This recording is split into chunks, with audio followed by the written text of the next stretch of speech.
Pemirsa, dalam sidang yang digelar sejak 2 Februari silam terbongkar fakta-fakta alur perintah Teddy Minahasa dalam jaringan bisnis narkoba yang melibatkan sejumlah personel kepolisian dari yang mulai berpangkat AKBP hingga Aibtu.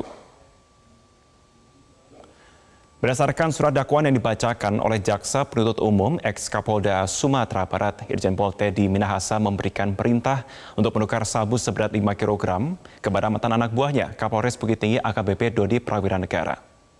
Sabu tersebut berasal dari narkoba hasil sitaan Polres Bukit Tinggi yang berjumlah total 41,387 kg. Usai mendapatkan perintah dari Teddy Minahasa, AKBP Dodi kemudian memberi perintah kepada ajudannya bernama Syamsul Ma'arif untuk menukar sabu tersebut dengan tawas, kemudian menjual sabu kepada seorang pembeli di Jakarta. Dodi dan Syamsul Ma'arif atau Arif kemudian melakukan perjalanan dari Padang menuju Jakarta untuk menjual sabu tersebut. Di Jakarta, ajudan Dodi, Arif, dengan sepengetahuan Dodi, kemudian menjual dan mengantar sabu tersebut kepada seorang pembeli bernama Linda Pujiastuti atau yang belakangan diketahui bernama Anita, yang adalah teman dekat ex-Kapolda Sumatera Barat Irjen Pol Teddy Minahasa. Oleh Linda atau Anita, sabu tersebut kemudian diberikan kepada seorang perantara yang juga merupakan anggota polisi yakni Kompol Kastranto, Kapolsek Kalibaru, Tanjung Priok. Dalam persidangan diketahui bahwa Linda atau Anita merupakan seorang informan sehingga memiliki jaringan di kepolisian. Kompol Kastranto kemudian memberikan sabu dari Linda kepada anggota Polsek Muara Baru Aibtu Janto Parlutun Situmorang untuk dijual kepada bandar narkoba di Kampung Bahari, Jakarta Utara, Alex Bonpis dan Muhammad Nasir. Aibtu Janto yang juga seorang pengguna narkoba mengaku merasa aman mengedarkan barang haram tersebut karena menjual sabu tanda kutip milik jenderal. Sebuah pengakuan yang terungkap di pengadilan.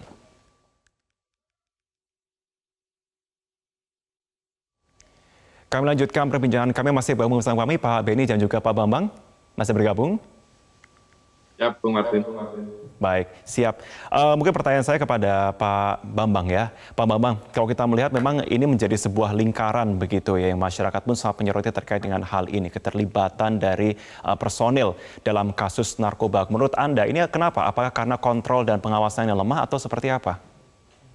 Ya, saya melihat memang kontrol dan pengawasan kepolisian ini masih sangat lemah ya, karena kewenangan yang diberikan negara ini terkait dengan pengawasan ini hampir seluruhnya dipegang oleh kepolisian juga gitu.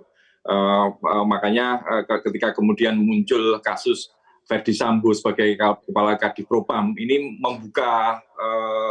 membuktikan kebenaran dari asumsi-asumsi yang selama ini yang ada di masyarakat, bahwa kontrol di Propam yang sebagai lembaga satuan pengawas, satuan pengamanan di internal ini pun juga bisa melakukan kesalahan-kesalahan seperti itu. Makanya mau tidak mau harus ada lembaga pengawas eksternal yang lebih kuat gitu.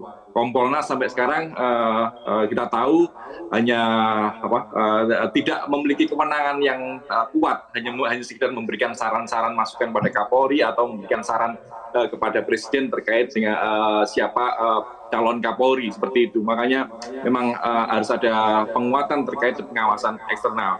Mengapa hal ini terkait dengan narkoba ini sering terjadi? Salah satunya juga terkait efek jera.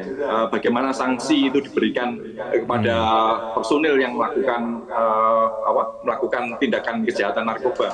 Kita melihat sebelum kasus Teddy Minahasa ini bergulir, ada seorang Kapolres bandara yang juga melakukan tindakan serupa terkait dengan jaringan narkoba, tapi sampai sekarang pun juga belum dilakukan sidang kode etik. Makanya ini yang menjadi titik lemah di kepolisian, bagaimana kepolisian masih permisif terkait dengan pelanggaran narkoba seperti itu. Makanya kita harus mengejar komitmen Kapolri untuk berani tegas dan segera membersihkan dari anasir-anasir jahat di internalnya, terutama terkait dengan narkoba ini seperti itu. Oke Pak Beni, kalau di Propam saja ada banyak catatan kepada siapa pengawasan dan kontrol ini harus dilakukan?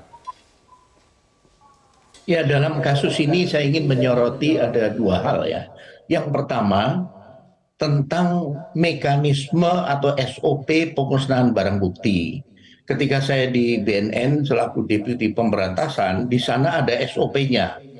Jadi peraturan Kepala BNN itu aturannya ketat sekali merujuk pada Undang-Undang Nomor 35 Tahun 2009 tentang narkotika.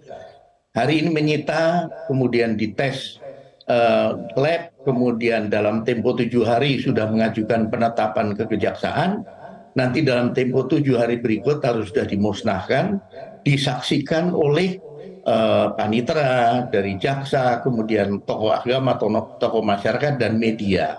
Dan sebelum dimusnahkan dites kembali apakah jenisnya sama dengan yang dites waktu awal disita. Nah, kemudian sisihkan hanya sedikit untuk barang bukti di pengadilan, sisanya itu dimusnahkan. Sisihkan sedikit untuk penelitian dan untuk database. Nah, inilah yang menurut saya belum diatur untuk bagaimana SOP-nya untuk di Polri. Di BNN sudah. Kami sudah mendorong untuk dibikin perkap ataupun perkaba yang mengatur ini. Sehingga nanti ruang untuk penyalahgunaan barang bukti ini tertutup. Karena undang-undang mengatur ini karena dalam rangka menutup celah itu. Nah, ini satu catatan. Kemudian yang kedua, ketika anggota terlibat dalam satu jaringan, itu hanya tinggal menunggu waktu akan tertangkap. Kenapa? Karena sifat jaringan ini dari satu kota ke kota lain, kemudian terhubung dari satu pihak ke pihak lain, yang menyelidiki banyak pihak. BNN, BNNK, BNNP, kemudian dari Polda, Polres, Mabes. Nah, ketika nanti salah satu mengendus dan berhasil membuka jaringan komunikasinya, seperti kasus ini, maka akan terungkap. Sehingga kami tentunya mengingatkan untuk anggota-anggota yang masih nakal bermain seperti ini, itu hanya menunggu waktu. Siapa yang mengira? Teddy Minahasa pun nggak mengira bahwa ini akan terungkap. Kapolres Bukit Tinggi pun tidak mengira bahwa ini akan terungkap. Sehingga ini menjadi peringatan dan perlu pengawasan lebih ketat lagi dari para atasan dan jajarannya, khususnya mereka yang tugas di bidang narkoba. Ini sangat rentan untuk mudah dipengaruhi sindikat, untuk tergoda dengan iming-iming dari sindikat. Nah, oleh sebab itu perlu pengawasan yang lebih ketat dilakukan oleh tidak hanya atasan tetapi juga para pengawas internal. Oke, kenapa sulit sekali kalau menurut Anda? Apakah karena memang ini sudah adalah merupakan jaringan yang memang sangat lama sekali, diputus juga sulit untuk rantainya seperti itu? Atau bagaimana? Atau karena juga ada bentuk tanda kutip intimidasi secara tidak langsung kepada anggota sehingga ya sudah saya ikut-ikut saja begitu?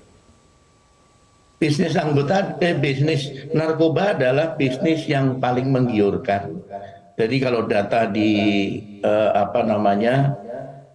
World Drug Report itu yang namanya bisnis ilegal narkoba itu dananya paling besar dibanding bisnis penyelundupan diamond, penyelundupan senjata, penyelundupan rokok dan sebagainya. Sangat menggiurkan dan cenderung untuk sindikat ini menggait aparat dalam rangka minta perlindungan, dalam rangka mereka mencari informasi tentang sasaran operasi dan sebagainya. Intinya, kedekatan mereka dengan aparat tujuannya adalah memuluskan bisnis mereka.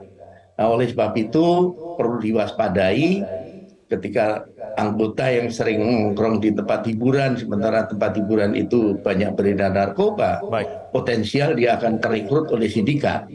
Nah, inilah yang menurut saya menjadi perhatian para atasan untuk mewaspadai anggotanya, jangan sampai tahu-taunya nanti sudah masuk ke dalam jaringan yang terlalu jauh. Oke. Pak Bambang, terakhir saya akan kepada Anda, singkat saja, sorotan kepada institusi Polri ini sangat tinggi saat ini. Kita melihat beberapa kasus belakangan, termasuk kasus ini juga, apa yang harus dilakukan untuk membuktikan kembali kepercayaan masyarakat tetap menjadi nomor satu kepada Polri? Ya, yang terutama adalah satu konsistensi terkait dengan penegakan aturan di internal. Kepolisian tidak boleh permisif dan tidak boleh toleran pada pelanggaran-pelanggaran aturan. apalagi ini menyangkut pelanggaran pidana narkoba yang dampaknya memang sangat besar bagi bangsa kita, bagi generasi muda dan bagi semuanya seperti itu.